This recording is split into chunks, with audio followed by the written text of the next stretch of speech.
Soy Roberto Parreño, este es el programa Política con Color, bienvenidos. Mi nombre es Chloe Salazar y recuerden que estamos en Silvar, Amazonas y Foch con la mejor coctelería. Esta noche vamos a conversar sobre el color plomo, el que identifica toda nuestra arquitectura, la historia que dice la arquitectura, sobre todo del casco colonial. En ello vamos a hablar del monumento a los próceres de la independencia. Por ello, esta noche, tenemos un gran invitado, un historiador que nos viene a compartir y que juntos aquí vamos a entrarnos un poquito en esto de la historia, sobre todo del 10 de agosto de 1809. Por eso, bienvenido, Edison. Gracias, qué gusto acompañarles y que me hayan invitado. Muchas gracias por acompañarnos. Un poco desglosando el tema, el monumento al 10 de agosto fue creado en 1809, perdón, chicos. Y un poco, Edison, ¿nos puedes explicar qué es la historia o cómo se desglosa o cómo inicia todo este proceso? A ver, partamos del monumento. El monumento se colocó en el centenario del 10 de agosto. El 10 de agosto se hizo la proclamación de independencia por una junta patriótica de 1809. En 1909, estando el presidente, el general Eloy Alfaro, se mandó a construir en Europa, en distintas estructuras esculturales. Se mandó a hacer una estructura de tal manera que formara un conjunto. Ustedes pueden ver el león, inclusive, hay un león al que le roban la flecha siempre, porque es la parte del himno nacional que dice: y al león despechado se oía de impotencia y despecho rugir. Y es porque está herido y el león no está atacando, está destrozado, es España, ellos identificaban. El monumento habla de todo el proceso de la independencia. ¿Y por qué el monumento está ubicado justo en el centro, en la plaza en donde se encuentra el Palacio de Carondelet? ¿Qué significado tiene? A ver, esto también es un poco contradictorio porque en nuestras ciudades, a la conquista española, se construyeron y se crearon y se construyeron y crecieron en función de una estructura arquitectónica española. Los españoles, a diferencia de del resto de europeos, franceses, daneses, los del norte, por ejemplo, tienen calles, no sé si ustedes han ubicado, que en las ciudades europeas, Roma, por ejemplo, son en círculos y no se encuentran. Los españoles hicieron, en cambio, plazas en 3 tercios, que un poco viene de la religión, el Espíritu Santo, el Padre, el Hijo. Y entonces en 3 tercios, en los toros también hay 3 tercios. Entonces los españoles lo que hicieron es una plaza en donde ponía el Palacio de la Administración, la primera catedral, la primera iglesia, la administración del poder eclesiástico y el poder administrativo ciudadano. Estaban los poderes. Entonces era una plaza dividida en tercios, pero que tenía 4 lados. 2 que representaban a la iglesia, que era el poder supremo, y al poder humano, que era el político y el administrativo, el municipal, digámoslo así. Y entonces eso hacía tan importante que en el centro de esa plaza siempre tenga que haber un monumento, algo importante. De hecho, en la Plaza de la Independencia había una pileta. Esa pileta en piedra, hermosísima, fue regalada, y ahora la pueden disfrutar quienes vivimos en el Valle de los Chillos, en la iglesia del Parque de Sangolquí. Para poner el monumento a la independencia que ven en la Plaza Grande, se sacó esa pileta y Sangolquí dijo: mándenme a mí, y ahí pueden disfrutar. Ese es el original. Y luego, con Eloy Alfaro, en 1909, se colocó el monumento y se inauguró el 10 de agosto de 1909. Por eso tan importante el resaltar, ¿no?, este color plomo, porque creo que nuestra ciudad en el tema colonial se identifica un poquito con esto. Por eso este programa lo hicimos en base a este color interesante, el color de la piedra, el color de lo que antes teníamos a la mano para poder construir esta infraestructura que hoy nos trae la historia. Pero que en esta historia, como bien lo dice Edison, imagínense que haya estado ahora estas piletas que ahora lo vienen a ubicar en otros sectores de nuestra ciudad o de nuestros, en este caso, parroquias, nos vienen a contar también un poquito de la historia de nuestro país. Así es. Este monumento que que empezó la construcción en 1906, según lo que nos comenta un poco la historia, después, como tú dices, ya al centenario de la Revolución, pues ha tenido un montón de actores dentro de esto. Esto creo que fue creado o diseñado en los Estados Unidos, fue complicado traer hasta acá. O sea, nuestro monumento que como lo reflejas, es parte de nuestro himno nacional incluso. Así es. Y pues, ¿cómo fue toda la traída y todo esto? A ver, en la Plaza Grande, igual que la Plaza de San Francisco, porque hay dos arquitectónicamente espacios fundamentales en Quito. La Plaza Grande, donde se construye el primer palacio de gobierno, que es el Barón de Carondelet, hacia allá 1800 y pico, que se termina de construir, ese hermoso edificio que ahora representa el poder político de la presidencia de la República. Es tardío, digamos, porque recuerden que Quito se funda en 1534. Claro. Lo primero que se construye son alrededor de la Plaza Grande, de la Plaza Mayor, como se llamaba, se construyen estas, digamos, adecuaciones a lo español. Pero realmente, en aquel entonces, el rey Carlos V, que era casi dueño de medio mundo, del medio mundo conocido, ya se había descubierto América, quería replicar el Escorial. Entonces, esa hermosa plaza y construcción gigantesca que hay en España, manda el Escorial de Madrid, manda a construir algo igual en Quito. Y ya comienza la construcción de lo que es la iglesia de San Francisco y la plaza de San Francisco. En realidad, el centro histórico comienza original e históricamente en la plaza de San Francisco. Era la plaza más importante. Ahí se desarrollaban todas las actividades, mercados, reuniones electorales, reuniones del cabildo, de todo tipo, de tipo político, encuentros, protestas, era en ese entorno. En la parte de la Plaza Grande estaba más bien la parte administrativa y de residencia, porque las construcciones se van agrandando de la Plaza Grande, las siguientes cuadras van construyendo las casas de los primeros españoles, y los más importantes estaban más cerca del centro. Por ejemplo, ahora tienen ustedes un lugar que se llama, que es ahora un parqueadero, que se llama el Cadizán, que es la casa de Diego Sandoval. Diego Sandoval es uno de los fundadores de Quito, viene con Benalcázar. Entonces, al ser tan importante el español, él le dan la casa del Cadizán, que está en La Mejía y García Moreno, porque estaba cerquita del centro. Entonces esos terrenos se van repartiendo. Más atrasito está donde estaba la plaza Benalcázar, más arriba ya, esa era la casa de Sebastián de Benalcázar. Ah, ok. Y una pregunta, ¿qué significa la palabra Escorial? Yo que soy un poco... Bueno, tiene que ver con una construcción que es tanto que compleja, que tiene que ver con la iglesia, es decir, un monumento gigantesco, es una iglesia gigantesca. Ah, ok. El complejo, que se llama Escorial, pero el complejo de San Francisco es uno de los más grandes de América. Si ustedes ven, no solo la iglesia, porque la iglesia de San Francisco tiene un cuerpo principal, pero además tienen la capilla de Cantuña, tienen capillas internas, tenía una cervecería. La primera cerveza que se hace en América se hace en Quito, y lo hacen los curas franciscanos en los posteriores y en los sótanos del convento de San Francisco. Es la primera cerveza sabrosa que se distribuye en Quito. Y tenían un huerto gigantesco que incluye el Colegio San Andrés. Todo eso era una construcción gigantesca. Vista desde el aire, ahora que se puede hacer tomas con drones, van a ver por qué se llama el Escorial. Porque el conjunto, si ustedes caminan, el conjunto de la Plaza Grande es enorme. Abarca varios cientos de metros. Y desglosa bastantes iglesias cerca y todo eso. Por la importancia que quería dársele a Quito. Y por eso es que Quito luego asume ese papel de muy española. Empieza siendo la primera ciudad que tiene tantas construcciones religiosas, porque el poder político estaba sometido al poder religioso. Y otra pregunta, o sea, yo un poco de lo que estaba leyendo, o sea, ¿cómo pudieron traer dicha escultura desde, creo que fue Francia, donde se construyó? O quítame un poquito la ignorancia. Sí, el monumento... Porque en ese entonces no había el canal de Panamá. No, había que ir hasta la Argentina, cruzar el canal de Beagle en Chile, y de ahí venir parando primero en Valparaíso, y luego de Valparaíso, y ojo con lo que digo de Valparaíso, porque es en Valparaíso donde nace el apelativo de Quito Luz de América. Son los patriotas chilenos, quienes reunidos en Valparaíso nos ponen, no es nuestro, nos ponen ellos, el 18 de septiembre de 1810, cuando proclaman la independencia, en un homenaje a la masacre del 2 de agosto de 1810.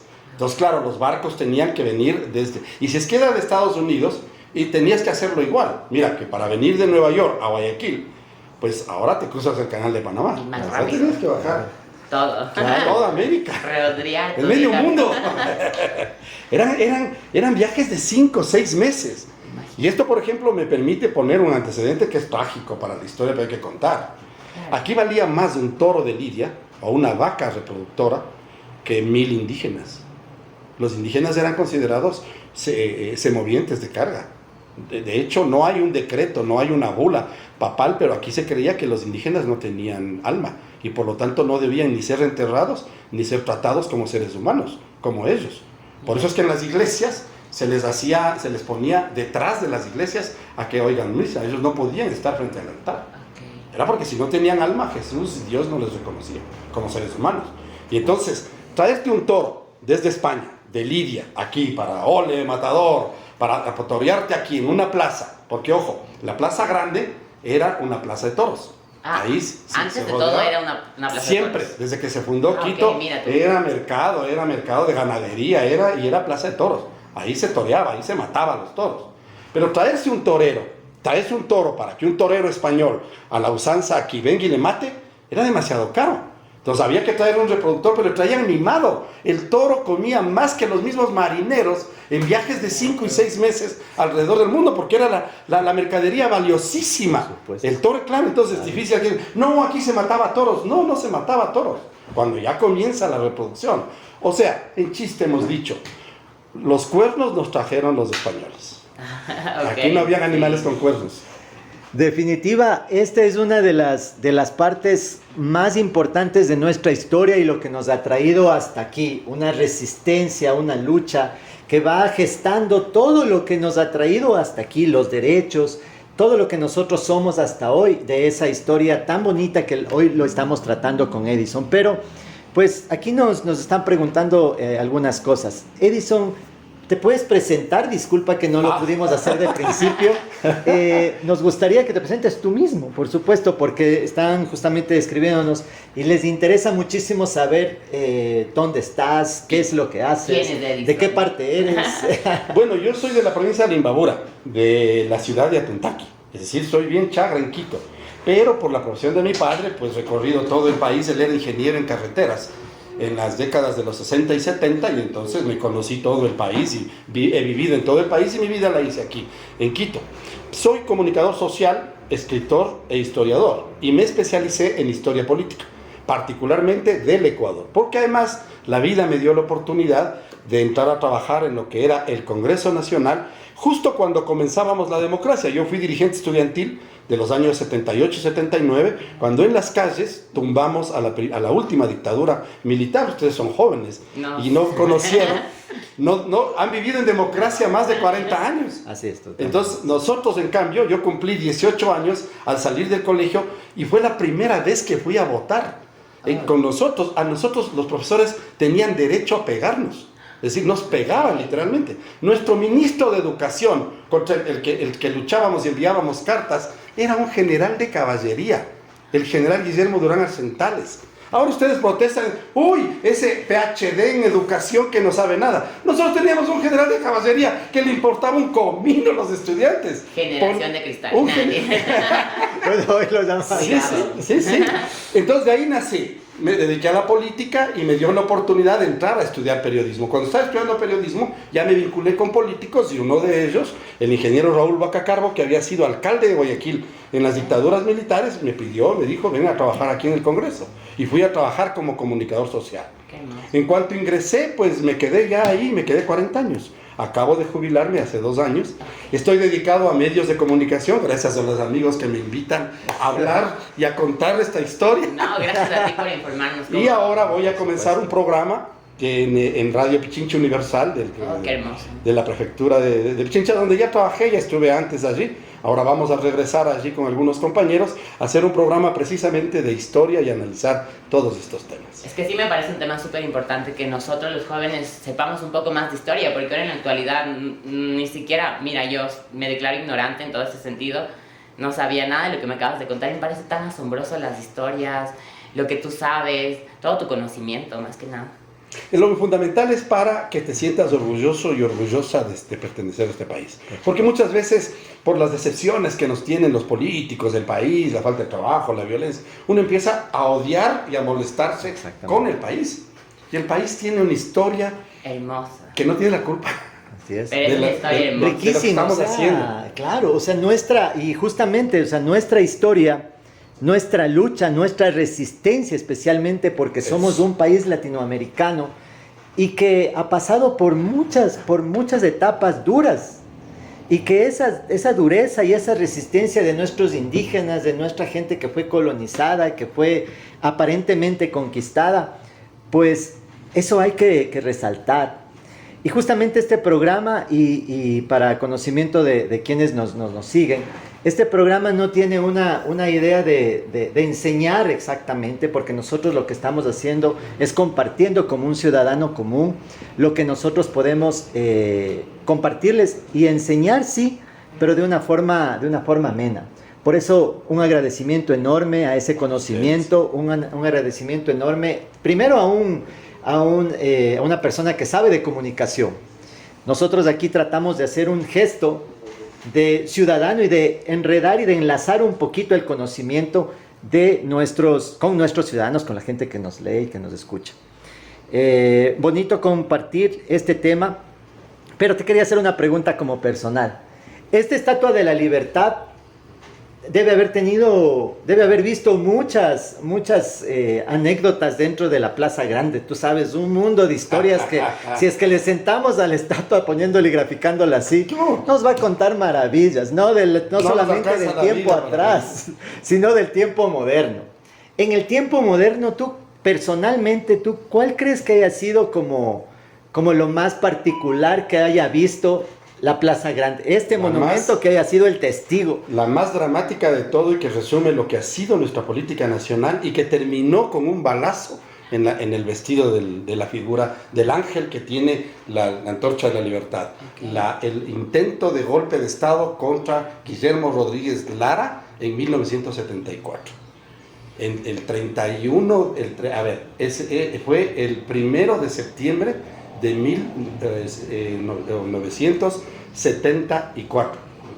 Ya estaban hartos los militares de Guillermo Rodríguez Lara y el dictador Pinochet de Chile, que vivió aquí y estudió en la Universidad Central. Mira, Pinochet estudió en la Universidad Central. Entonces dejó muchos amigos aquí, entre ellos generales. Uno de ellos, el general González Alvear, asusado por Pinochet, le dice golpe de Estado a este nacionalista revolucionario que tiene dinero, se llamaba así, vamos al golpe de Estado y se toma. Fracasa el golpe de Estado, pero fracasa por una reacción militar. Pero en los primeros combates, González Alvear se toma la Plaza Grande, hace apostar a sus hombres alrededor, los francotiradores, alrededor de Carondelet y empiezan a disparar hacia adentro. Ya no había nadie adentro. En la noche ya había salido Rodríguez Lara, estaba en Riobamba y su familia ya había logrado salir. En medio de esa balacera disparaban como torpes y le pegaron un tiro al monumento. Por eso es importantísimo algunas de las historias que se han gestado en la Plaza Grande a vista de nuestro enorme monumento de la independencia, o como parte de los próceres de la independencia, pues eso. Somos AIO Comunicaciones y nos encontramos en Silvar, en Amazonas y Foch. Recuerden seguirnos y comentar en nuestras páginas. Y nos vamos a nuestro primer corte.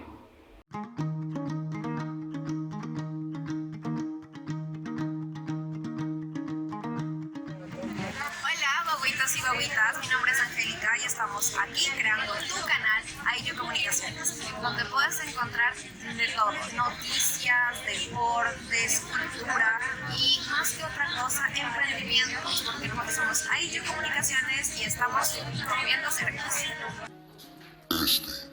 Y todos los viernes a las 12 en Espontanécios.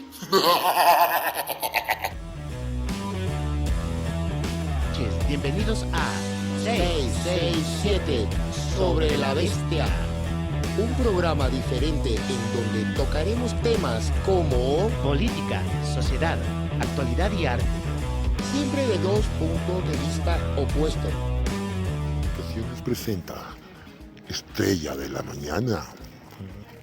Muy.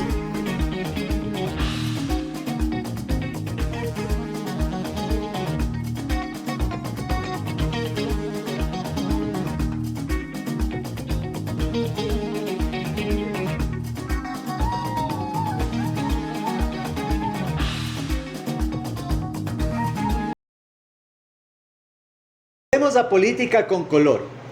Y aprovechando de este tema, vamos a entrar ya de cajón al tema del 10 de agosto de 1809. Una pregunta súper importante. ¿Cómo llegamos al 10 de agosto? A ver, me encanta la pregunta porque eso justifica el hecho de que haya venido con una camiseta que no es de la selección del Yo Ecuador. pensé que jugaba Ecuador. No, además yo no soy futbolero, Ah, no ok. soy hincha del... No es que no me guste el fútbol, pero no me gusta el esquema como tal, el deporte como tal, o sea, ese manejo, el deporte sí.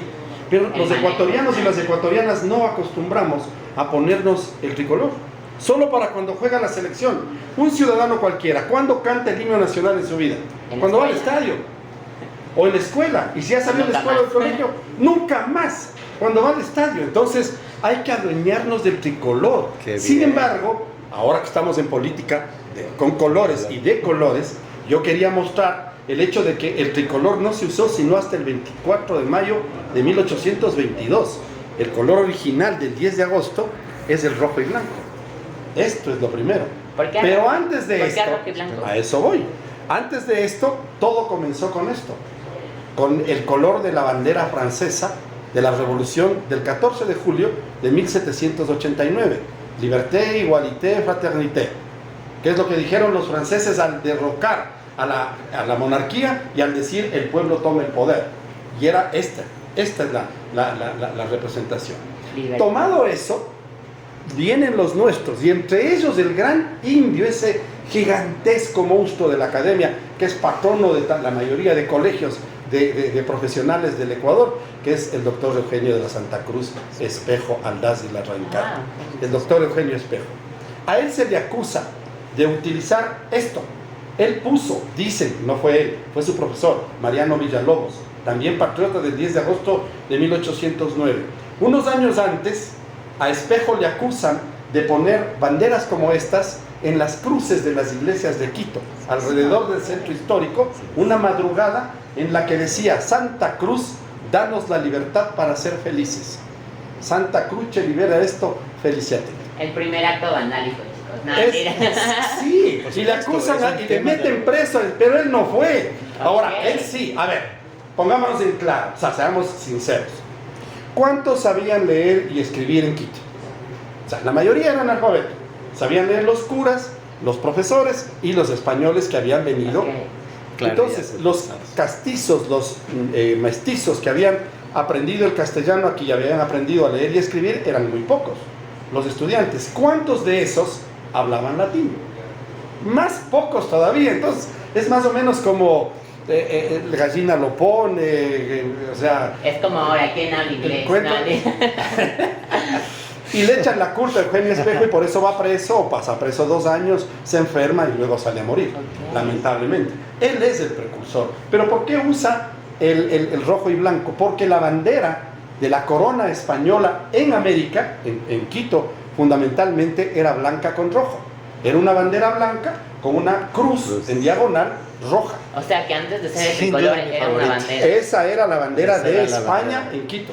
Ah, ok. Entonces Espejo dice, Que nos mostró. demos de la vuelta a todo esto, hagámonos la propia independencia, y utiliza al revés, el fondo rojo y las letras blancas. Ah, qué- El amarillo, azul y rojo viene luego, con Bolívar, y que el verdadero autor del amarillo, azul y rojo es Francisco de Miranda.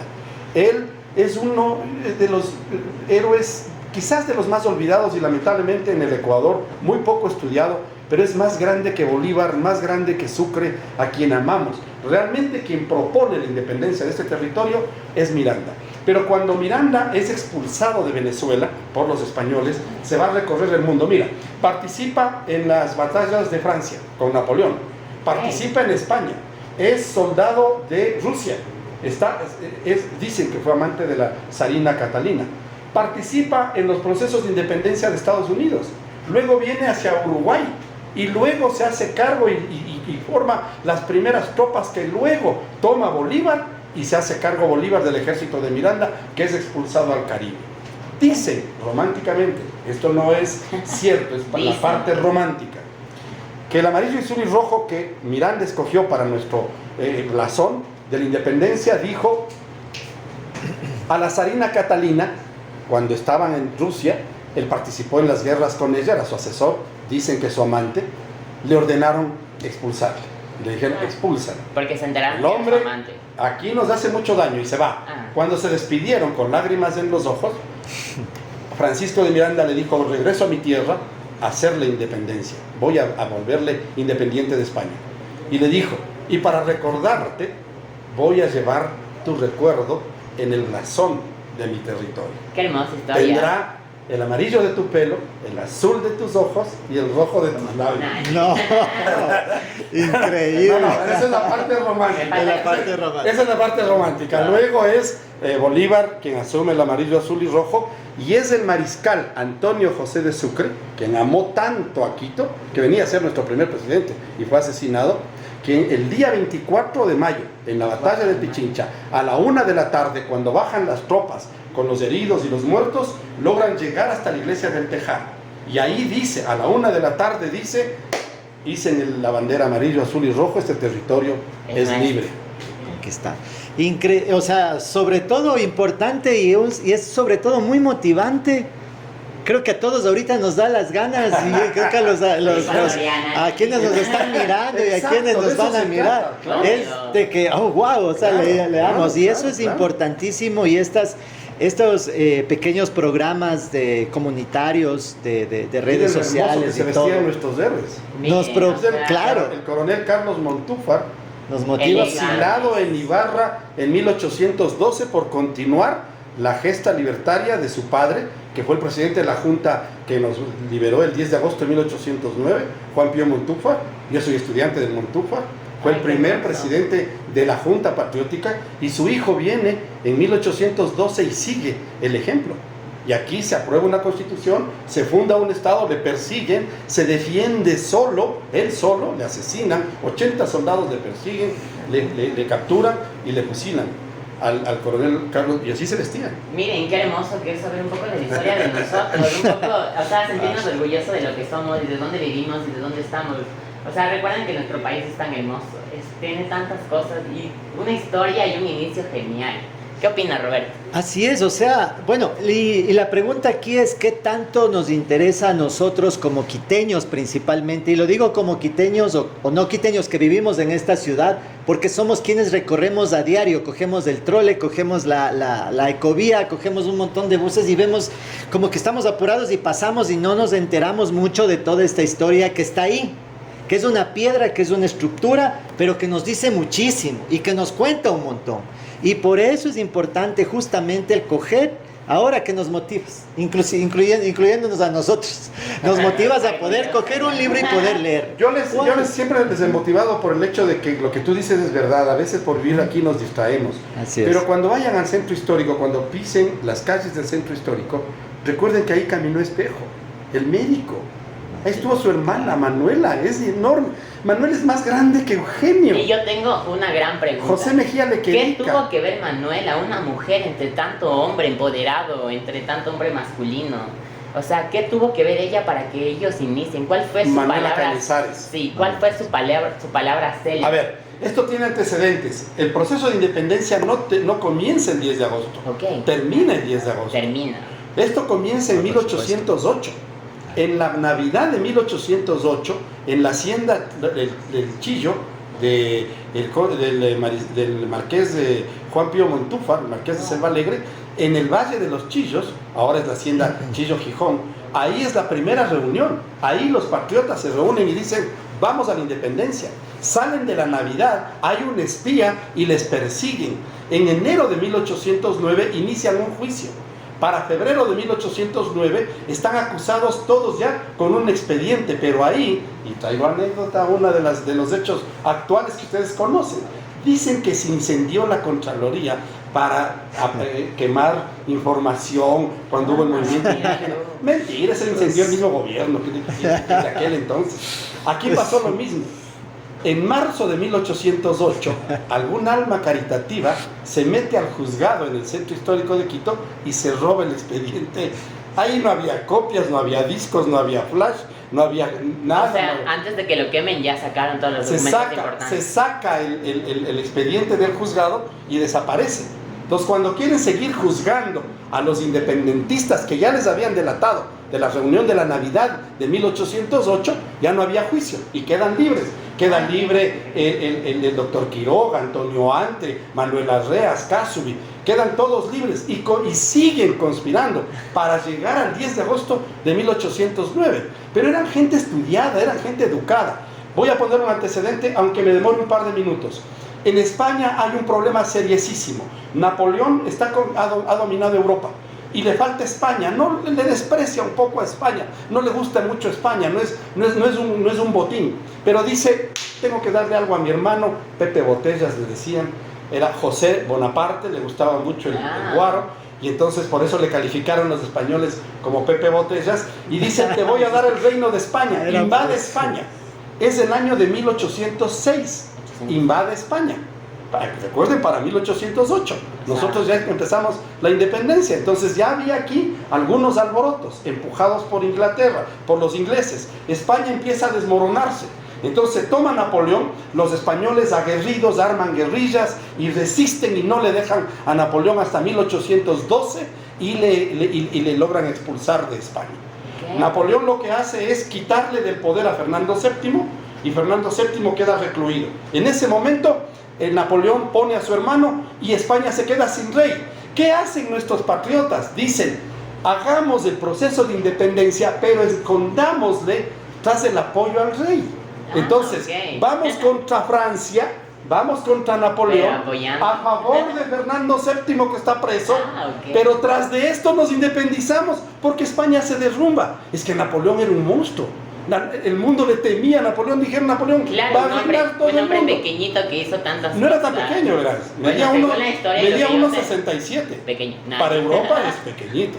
Claro, puede ser. Europeo, alto. Pero para 1,67 aquí yo mido 1,70, o sea. A ver, pero entonces, ¿qué es lo que pasa? En medio de esto, nuestros patriotas, no solo los de aquí, los de Santiago, los de Buenos Aires, los de Bogotá, los de Caracas, dicen, tocó, nos vamos. Pero los primeros que toman esta iniciativa son los quiteños. Y entonces escogen el 10 de agosto. ¿Por qué el 10 de agosto? Porque el 10 de agosto de 1808, cuando está preso el rey Fernando VII, en París hay un levantamiento de los seguidores de la corona de Luis XVI, que ha sido que fue defenestrado y decapitado por la Revolución Francesa. Y escogen el 10 de agosto para ir contra Napoleón. Los nuestros, educados y enterados como están, dicen, el 10 de agosto de 1809 es el día que proclamamos nuestra independencia. A favor de Fernando, sí, pero contra Napoleón. Y entonces se oculta. Luego viene una represión salvaje, recuerden, cuando ya se proclama, no podemos mantenernos, el 2 de agosto de 1810. ¿Por qué? ¿Quién viene? Expulsan a Napoleón de España. Llega Fernando VII y dice, Fernando VII, a mí no me vengan con cuentos que van a venir, que estos que me apoyaron en América no son seguidores de la corona, ellos quieren independizarse. ¿Dónde viene Fernando VII? Él es el mayor masacrador de los independentistas en América. El rey de España al que nos habíamos sumado para decirle, venga señor rey, mentira. Él es el que mayor cantidad de patriotas asesinó en América. Y contra ellos, ¿cuál es el error? Estratégico, político y militar, que para defender a Fernando VII en barcos se llevaron a la mayor cantidad de tropas de América para ir a defender España de Francia, de Napoleón. Mira, ese es un dato tan aprovechando eso, los patriotas, que no eran pendejos, dijeron, ahora es la independencia. ¿Te das cuenta? No es gratuito, no es el 10 de agosto. En eso contesto tu pregunta. El 9 de agosto se hace una fiesta camuflada en la casa García Moreno, al lado del Sagrario, la casa de Manuela Cañizares, en el segundo piso. Cuando puedan, vayan a visitar. Se hace una fiesta.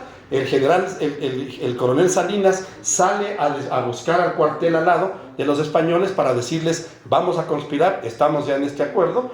Y en ese momento se demora más de 4 horas y los patriotas dicen, nos vendieron. Ok. corramos. Corran. Entonces, en ese momento, Manuela Cañizares sale, era una mujer alta para el resto del grupo que estaba allí, sale y con su cuerpo le cierra el paso de la sala de su casa y les dice: hombres cobardes nacidos para la servidumbre, ¿de qué tienen miedo? Ya no hay más que hacer. No, Miren, increíble. recuerden esa frase tan importante de Manuela, o sea, es tan importante porque recuerden que somos ecuatorianos y yo creo que todo lo que tú me cuentas, aquí inicia toda la revolución, aquí inicia toda esta explosión. Por supuesto. Mierda, debemos Lo que yo te sentirnos decía. tan auténticos, debemos sentirnos tan orgullosos de ser ecuatorianos y quiteños, pero más que nada ecuatorianos, porque aquí inicia la revolución. Yo no sé si, Edison, de toda esta lucha que tenemos como en nuestra historia, a los tiempos modernos, a lo que vivimos actualmente, ¿cuál crees que sea lo más importante respecto a los derechos que hoy tenemos como país y de pronto hasta como Latinoamérica? Porque esto tuvo una incidencia totalmente, ¿no? Sí, sí, Totalmente expansiva. Pero respecto a eso, ¿cuál crees que sea el derecho, no sé, que más sea importante hoy en este tiempo? ¿Qué es lo que nosotros tenemos producto de ello? Y todos lo sabemos. Pero es importante resaltar a nuestros... La vida me dio la oportunidad de participar precisamente en una de esas luchas muy importantes, ya sin sangre, sin todos los héroes, sino en la parte política. Pero para resumir solo y cerrar el tema anterior, el 2 de agosto de 1810 vienen los españoles de Lima y masacran a los patriotas, recuerden aquí, pero no matan solo a los patriotas, asesinan a 300 quiteños y quiteñas en las calles de Quito. O sea, fue una masacre general. Y eso no se toma en cuenta, porque como tú el 2 dices, de agosto de 1810. antes valía más un toro que un indígena. El 2 de agosto de 1810 está aquí un cura que se llama Camilo Enríquez, que es chileno. Y él es testigo y escribe y cuenta la masacre que fue de ese día. Murieron más de 300 quiteños y quiteñas. En Quito vivían 30.000 personas. Claro. Murió murió el 10%. O Sí, sea, bastante gente. claro, o sea, fue una por supuesto, masacre una terrible. masacre, claro. Habían fosas comunes en donde las calles eran fosas comunes, donde se enterró a la gente, el 2 de agosto, solo para reprimir lo del 10 de agosto. Camilo Enríquez llega a Chile y cuando llega a Chile, el 18 de septiembre de 1810, un mes y piquín luego, se reúnen los patriotas chilenos y proclaman la independencia en Valparaíso. Y entonces pide el cura Camilo Enríquez y dice: hay que recordar a los quiteños. Ellos nos dieron la luz de América. O sea, que en Quito fue la semilla que se sembró. Ojo. Para empezar todo. Y entonces le aprueban el apoyo a los asesinados el 2 de agosto y dicen que se haga una placa en recordación eterna a los patriotas de Quito, que se le coloque en el faro de Valparaíso, que es el que guiaba a todos los marineros que venían desde Europa, Claro. y se daban la vuelta al Es mundo, que recordemos para que que todo el mundo recuerde en el faro de Valparaíso a Quito, luz de América. Ahí nos Y ponen el recuerden nombre. que en ese entonces no existía el canal de Panamá, por eso es que recordamos que Chile y el faro y todo. Y el faro de Valparaíso es uno de los faros míticos, porque ese era el que Claro. controlaba todo el que no veía ese faro. O sea, se daba que Chile contra nos da el nombre de Quito, Luz de los América. patriotas chilenos Qué nos dan el hermoso. nombre de Quito, luz de América. Qué hermosa historia.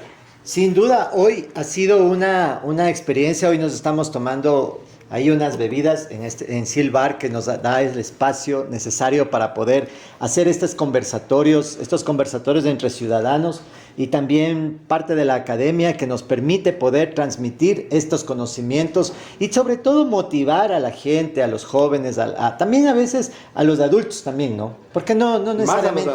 Más a los adultos, o sea, de poder Que son los conocer que toman de las nuestra decisiones. historia. Así es. Definitivamente ha sido una jornada y una entrevista muy amena. Te agradecemos muchísimo la presentación, la participación. Creo que para esto necesitaríamos un mundo de cosas. Se nos acabaron las preguntas, el tiempo.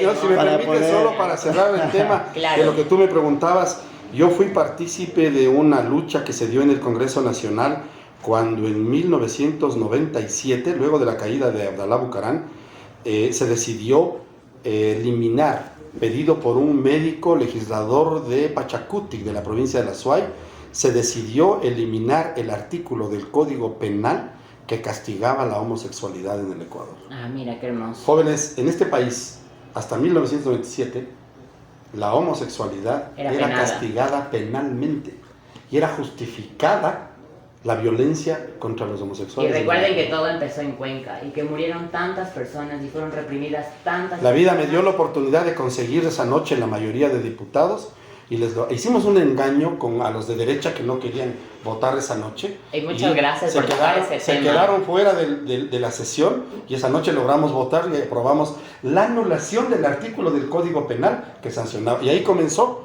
y se inició todo este periodo y proceso. Y déjame darte Por las supuesto, gracias eso- y déjame... Entonces, yo le agradezco a la vida haber sido protagonista y testigo de ese hecho. No, más que nada, Por déjame supuesto. darte las gracias porque gracias a lo que pasó ese día podemos vivir libres y ya no somos penalizados. Recuerden que ese día mataron a muchas personas trans. Recuerden que ese día en Cuenca a la reina que quisieron elegir la torturaron, la hicieron desfilar delante de tantos presos, la violaron, vendían los condones a precios exuberantes para que puedan coger con esa chica. Recuerden que toda esta historia y todo esto que nos cuentas, sentirnos orgullosos de lo que somos y de dónde estamos. Muchas gracias por A tu ustedes. información y muchas gracias por estar aquí conmigo. 10 de agosto de 1809 Ahí comenzó todo.